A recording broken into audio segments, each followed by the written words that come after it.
गरिमा बनाए रखने की ज़रूरत है कि गरिमा सदन में होनी चाहिए। मैं यही उम्मीद करती हूँ कि जब आपके ही एक सदस्य ने यहाँ पर कहा था, जब यहाँ पर आपके आपके पास नहीं अध्यक्ष जी, आप मुझे बात पूरी करने दीजिए। अध्यक्ष जी, मुझे बात पूरी कंक्लूड करिए ना। आप सीएजी पर बात करिए, सीएजी पे बात करिए। मैंने सब बात मान ली। आपने कहा भारतीय जनता पार्टी वाले कह रहे हैं जी कि आम आदमी पार्टी वाले चोर हैं, गुंडे हैं, लुटेरे हैं, पापी हैं, नालायक हैं, घमंडी हैं, कातिल हैं, डरपोक हैं, हत्यारे हैं, नालायक हैं। और मुझे लगता है इतनी गरिमापूर्ण बात जो आज है नहीं आपके विधायक जी, वो क्या नाम है उनका, सीएजी पर नहीं बोल रहे आप, महरौली वाले विधायक जी ने कहा। और मुझे उम्मीद है मुद्दों पर बात करिए ना। आपको सदन की गरिमा का तब भी ध्यान रहा होगा जब महरौली के विधायक ने कहा कि आतिशी सूद पे रखा है। धन्यवाद। हमने सब बात मान ली। हम हैं चोर, हम हैं गुंडे, हम हैं नालायक, सब बात हम मान लेते हैं आपकी, ठीक है जी। लेकिन दिल्ली के लोगों ने आपको चुन के भेजा काम करने के लिए, गाली देने के लिए नहीं। दिल्ली के लोगों ने आपको चुन के भेजा कि आप उनको काम करके दिखाइए। मेरा आपसे अनुरोध है, सीएजी पर बात करिए। इस सदन में पर बोलने के लिए आपके पास कुछ नहीं है। आम आदमी पार्टी को गाली दो, अरविंद केजरीवाल को गाली दो, आतिशी को गाली दो। मेरा रेखा गुप्ता जी से ये अनुरोध है, रेखा गुप्ता जी से मेरा एक अनुरोध है। दिल्ली के लोगों ने आपको काम करने के लिए चुन के भेजा है, शुरू करिए। दिल्ली के लोगों ने बहुत भरोसा। धन्यवाद मैडम, बैठ जाइए प्लीज।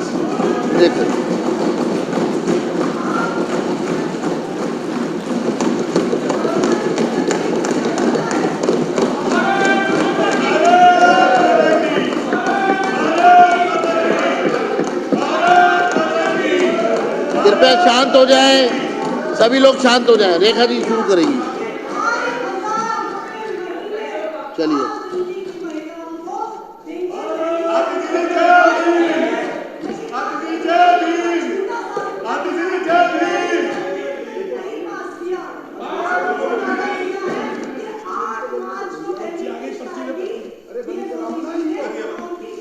आप अपनी सीट पे बैठिए। संजीव जी आप अपनी सीट पे जाइए। जितनी मर्जी स्लिप वहां से भी भेज सकते हो आप। कमियां आम आदमी पार्टी की रही हो, जो कि कितनी भी कमियां रही हो, परंतु एक अच्छी बात आम आदमी पार्टी के नेताओं में ये जरूर है कि आखिरी में गलती मान लेते हैं। एक बार जोरदार तालियां। आज स्वयं आतिशी बहन ने कहा कि हम बाकी सारी चीज़ें जो उन्होंने एक्सेप्ट करी, आप सब ने जो कही बहुत बढ़िया बात है। और इसी प्रकार केजरीवाल जी ने स्वयं माना कि मैं यमुना साफ नहीं कर पाया, मैं पानी नहीं दे पाया, मैं गलती मानता हूँ, मुझे और समय दे दिया जाए। ये बहुत अच्छी बात है कि आखिरी में आकर के अपनी गलती मान लेना भी एक गलती का सुधार है। अध्यक्ष जी, मैं तो केवल इतनी बात कहूंगी कि आतिशी बहन, हमारी इस सरकार में मेरे अलावा 4 बहनें हैं। मुझे चिंता होती है आतिशी जी की, बहन है हमारी, कि आतिशी जी आप केजरीवाल साहब का इतना साइड ना लीजिए, इतना साइड ना लीजिए। और आपसे कहना चाहूंगी कि तू इधर उधर की ना बात कर, तू इधर उधर की ना बात कर, ये बता कि काफिला कैसे लुटा। और आज केजरीवाल जी आपको यहाँ फंसा के न जाने कौन से बिल में घुस गए हैं। जब वो स्वाति मालीवाल को अपने घर में बुला करके उसके साथ दुर्व्यवहार कर सकते हैं, तो आतिशी जी आप भी कोई दूर नहीं है। कल को आपके लिए भी कोई घटना दुर्घटना ना हो, इस बात की मुझे चिंता है। जब स्वाति मालीवाल के साथ कुछ हो सकता है, उसको घर में बुला के राज्यसभा सांसद को, आतिशी जी आप हमारी बहन हैं, मुझे चिंता है आपकी, आपको ध्यान रखना चाहिए। बैठिए, मुझे कार्रवाई मैं चेतावनी देता हूँ विपक्ष को। अध्यक्ष जी, सीएजी की चर्चा पर, अध्यक्ष जी, सीएजी की रिपोर्ट पर अब मेरी बारी में ये लोग ऐसे बोलेंगे। और मुख्यमंत्री थोड़ी सभ्यता रखनी चाहिए, करने दीजिए। थोड़ी सभ्यता रखें। आप साथी हो हमारे, थोड़ी सभ्यता रखें। बात ये भी नहीं है कि अस्पताल में हेल्थ विभाग के द्वारा जो बजट दिया गया वो उपयोग हुआ कि नहीं। बात ये भी नहीं है कि कितने बेडों की जरूरत थी और कितने मिले। बात ये भी नहीं है कि दवाइयाँ जो चाहिए थी जनता को वो दी नहीं गई। बात ये है कि जो दिल्ली के लाखों लोग इनके अस्पतालों की वजह से धक्के खाते खाते दुखी हुए, उसके जिम्मेवार ये आम आदमी पार्टी के लोग हैं। आप सीएजी से मत भागिए, बैठिए। आएंगे आएंगे आएंगे आएंगे, चिंता मत कीजिए, बिल्कुल आएंगे। बैठिए। अभी आप सुनने का मादा रखिए। अभी ये देखिए ये लोग क्या करते हैं, जब इन्हें पता है कि अब इनकी और उंगली है। आपकी मैडम का उसमें नाम है क्या? आपकी मैडम का नाम है क्या? मार्शल जनरल सिंह जी को बाहर ले जाए। चलो चलो।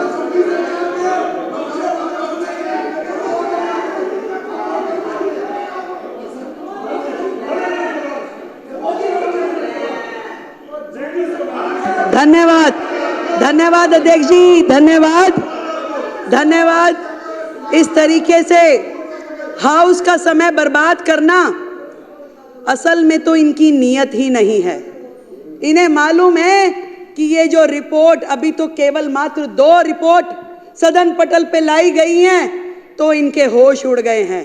पूरे के पूरे अखबार, पूरा मीडिया, पूरे चैनल्स रोजाना सुबह से शाम तक इनके काले चिट्ठे खोलते हैं और ये सोच रहे हैं कि बाकी की 12 आ जाएगी तो इनका क्या हाल होगा, क्योंकि ये पूरी तरीके से सर तक भ्रष्टाचार में डूबे हुए हैं। केवल ध्यान डाइवर्ट करने के लिए अलग अलग प्रकार के मुद्दे लेकर के आते हैं। मैं आपको अध्यक्ष जी बताना चाह रही थी कि सिर्फ ये विषय नहीं है कि जो अस्पताल में बजट कम यूज हुआ, कोविड के समय बजट कम यूज हुआ, कम बिस्तरों का उपलब्ध कराए गए। बात यह है कि उस समय के दौरान जो लाखों लोगों ने तकलीफें सही, जो मरीजों के दिल पे गुजरी, जो पूरी तरीके से अस्त व्यवस्था देख करके डॉक्टरों के मन पे गुजर रही होगी, वहाँ के स्टाफ पे गुजर रही होगी, जो परिवार जानों के साथ घटनाएं घट रही होंगी, आज उसको सोचिए तो दिल दहल जाता है। शर्म आनी चाहिए उनके माननीय विधायक को कि जब अशोक गोयल जी कोविड की चर्चा कर रहे थे, परिवारजनों के मरने की बात कह रहे थे, शमशान घाट पे जगह नहीं मिल रही, ये बातें कह रहे थे, तो वो विधायक मुंह खोल के जो हंस रहे थे। शर्म आनी चाहिए। मैं आज इस सदन के माध्यम से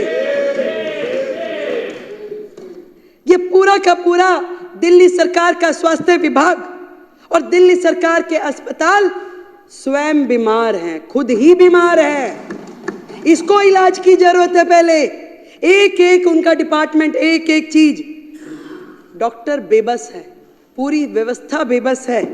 आपदा के पिछले ये 10 साल स्वास्थ्य के नाम पे केवल भ्रष्टाचार हुआ है अध्यक्ष जी, केवल भ्रष्टाचार। केवल वो मुद्दे नहीं हैं जो इस सीएजी की रिपोर्ट में है। बात यही खत्म हो जाती तो और बात थी, बात तो अभी शुरू हुई है। अभी तो इनके काले कारनामे खुलने शुरू हुए हैं। आज जब मैं अधिकारियों के साथ बैठी और मैंने उनसे पूछा कि बताइए भाई क्या है, तो मुझे ये समझ में आई कि मरीजों को नकली दवाइयाँ और नकली मरीजों को असली पेमेंट की गई उनके नाम पे, उनके नाम पे असली पेमेंट की गई।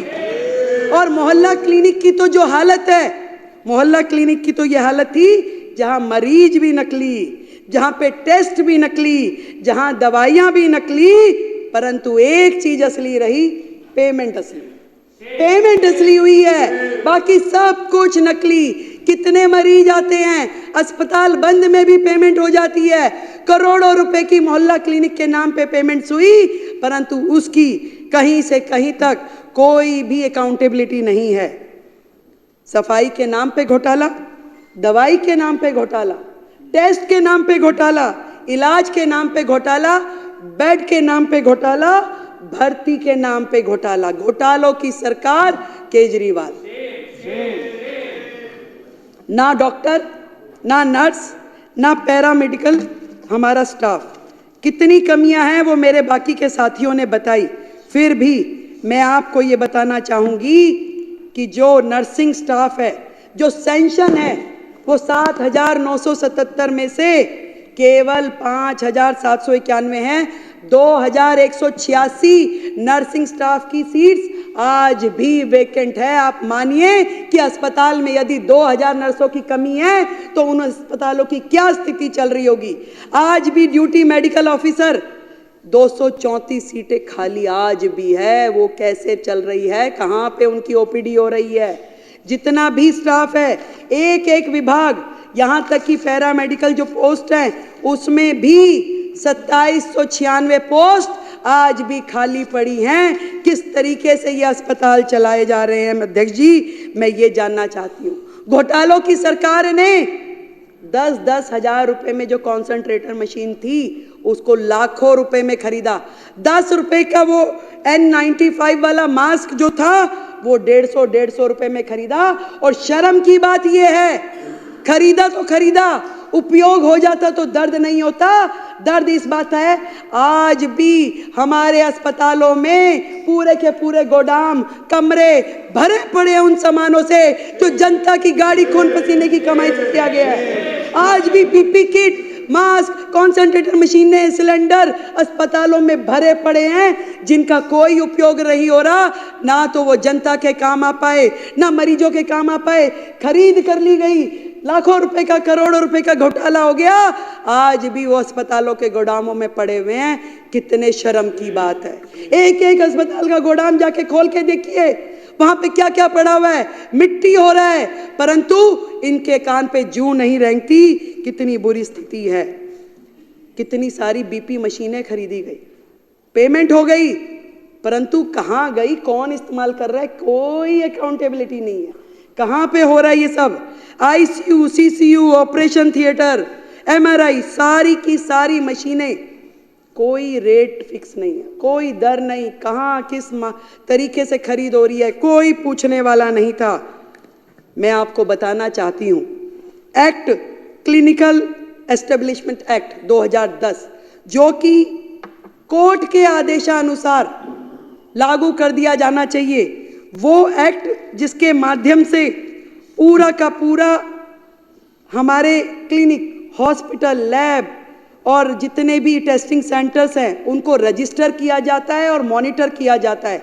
आपको ये जान करके माननीय सदस्यों ये हैरानी होगी कि आज भी दिल्ली जो है देश की राजधानी, घिसे पिटे 1993 के Delhi nursing home registration act के माध्यम से चल रहा है, ना कि 2010 में बने हुए क्लिनिकल एस्टेब्लिशमेंट एक्ट के हिसाब से।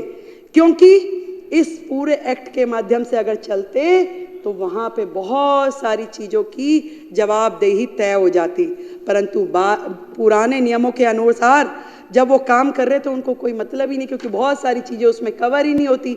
जो मर्जी करें, कोई पूछने वाला नहीं है। जबकि माननीय हाई कोर्ट ने मई 2022 के में ये निर्देश दिया कि भाई आपको केवल सीईए एक्ट के अनुसार काम करना है, परंतु इस सरकार ने उस एक्ट को लागू ही नहीं किया। उनके हेल्थ मिनिस्टर ने उसे लागू ही नहीं किया। और आज इस सदन के माध्यम से मैं बताना चाहती हूँ कि हम अगले हाउस में सबसे पहले इस एक्ट को, जो क्लिनिकल एस्टेब्लिशमेंट एक्ट 2010 है, इसको लेके आएंगे और सारे आगे के निर्णय उसी एक्ट के माध्यम से लिए जाएंगे। इस सरकार का तो भगवान ही मालिक था और शायद भगवान ने इसीलिए इनको इनका फल भी दे दिया।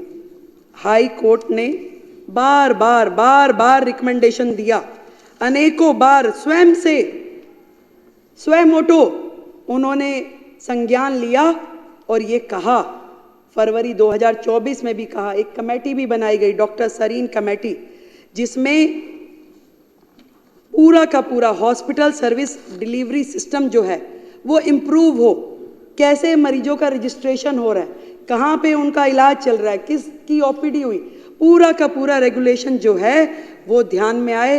परंतु कभी सरकार ने हाई कोर्ट के आदेश के बावजूद भी किया नहीं। आज भी कौन मरीज जा रहा है, क्या इलाज हो रहा है, क्या बिलिंग हो रही है, क्या रिकॉर्ड है, किसी किताब में दिखाई नहीं देता। हाई कोर्ट के आदेशानुसार, उसके कहने के बावजूद उन्होंने स्वयं ऑटो रिकमेंडेशन दिया कि आपका स्वास्थ्य विभाग गलत काम कर रहा है, जीरो है, इस पे लागू की जाए डॉक्टर सरीन कमेटी की रिपोर्ट्स। परंतु केजरीवाल और उनकी सरकार ने इसे लागू नहीं किया। कितने शर्म की बात है। मैं आपको बताना चाहती हूं, 24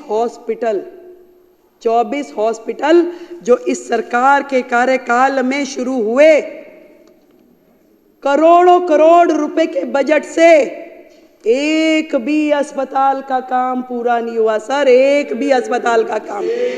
24 की रिपोर्ट तो नहीं बोल पाऊंगी, ये सारी है, पर कुछ आपको एग्जाम्पल देती हूं।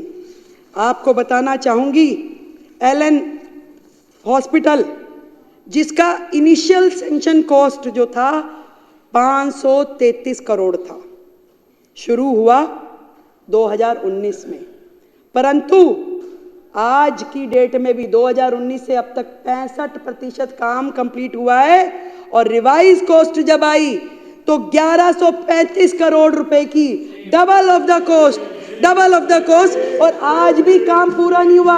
आज फिर रिवाइज कॉस्ट की जरूरत है और आज उसमें फिर कितने 100 करोड़ बढ़ाने पड़ेंगे वो पता नहीं। और ये वो प्रोजेक्ट है जिसमें पीडब्ल्यूडी ने कॉन्ट्रैक्टर को 95 करोड़ रुपए की पेनल्टी पे की है। 95 करोड़ रुपए की पीडब्ल्यूडी ने, सरकार ने कॉन्ट्रैक्टर को पेनल्टी दी है।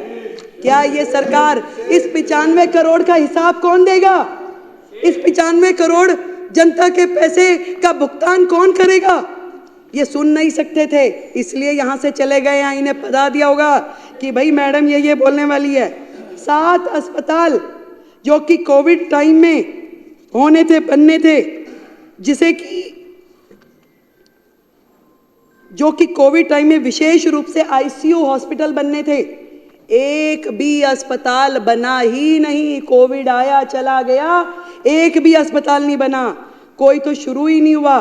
कोई आज भी केवल पोटा कैबिन जैसे स्ट्रक्चर खड़ा कर दिया गया जिसमें कि एक भी फैसिलिटी ऐसी नहीं है।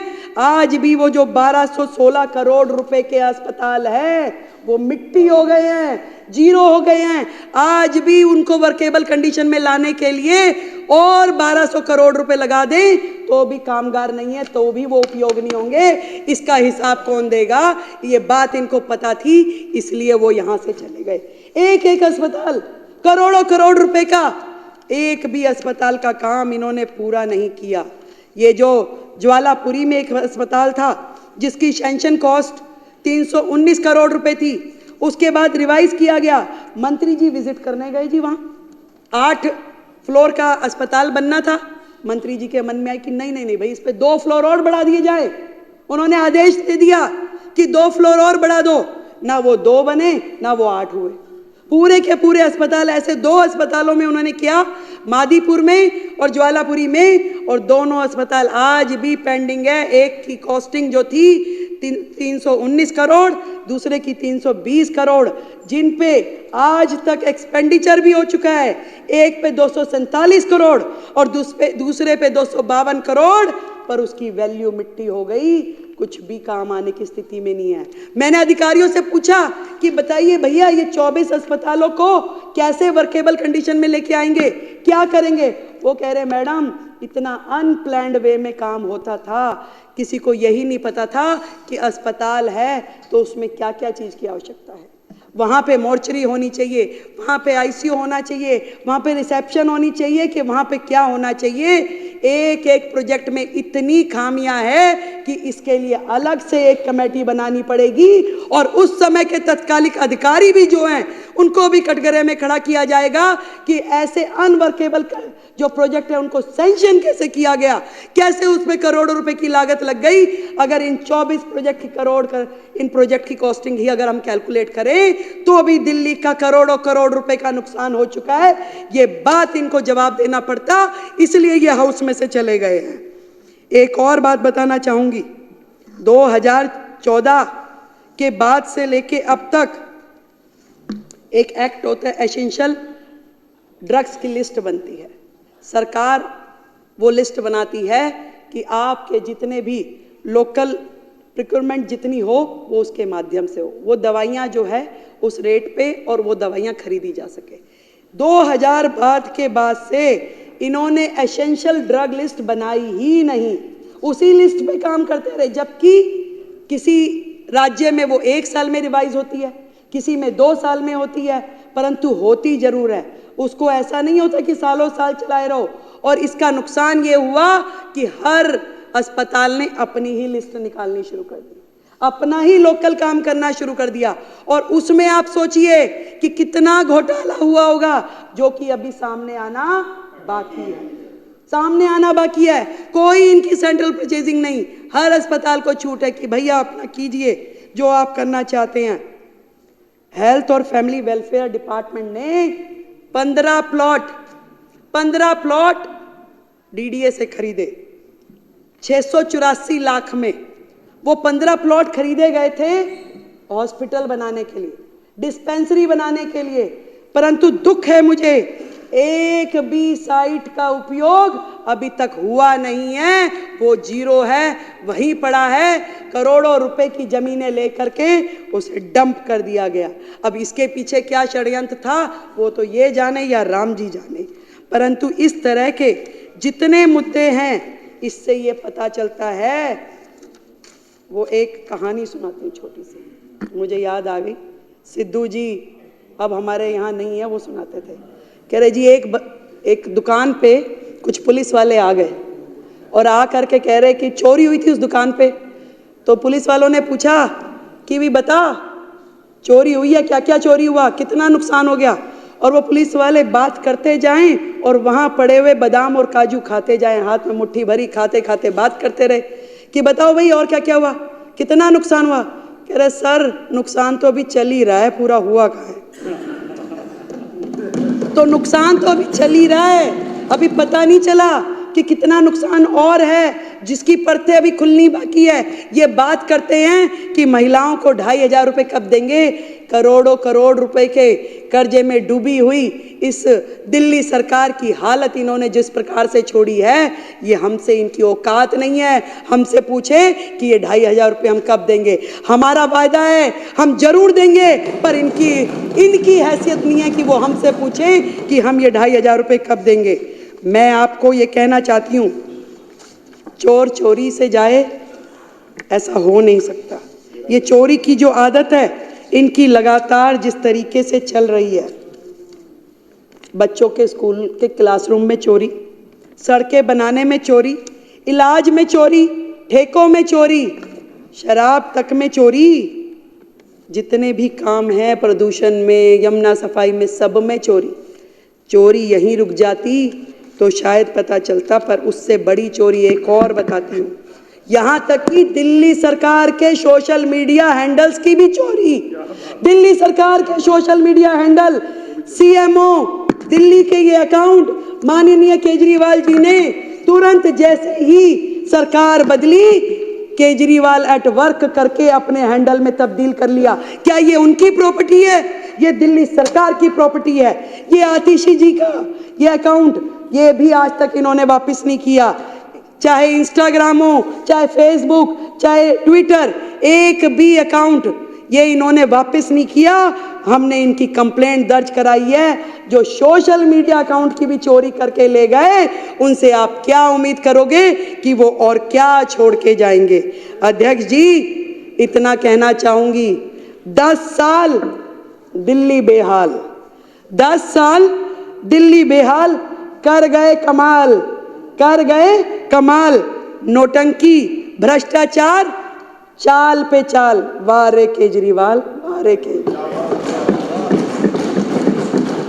इस बुरी स्थिति में दिल्ली को पहुंचाने के बाद भी कहते हैं ना, एक तो चोरी ऊपर से सीना चोरी। ये लोग यहाँ खड़ के कुछ बोलने की हैसियत में नहीं है अध्यक्ष जी। ये हमारी और उंगली उठाने के से पहले ये देखे कि जो उंगलियां इनकी तरफ है उसका जवाब तय करके आए।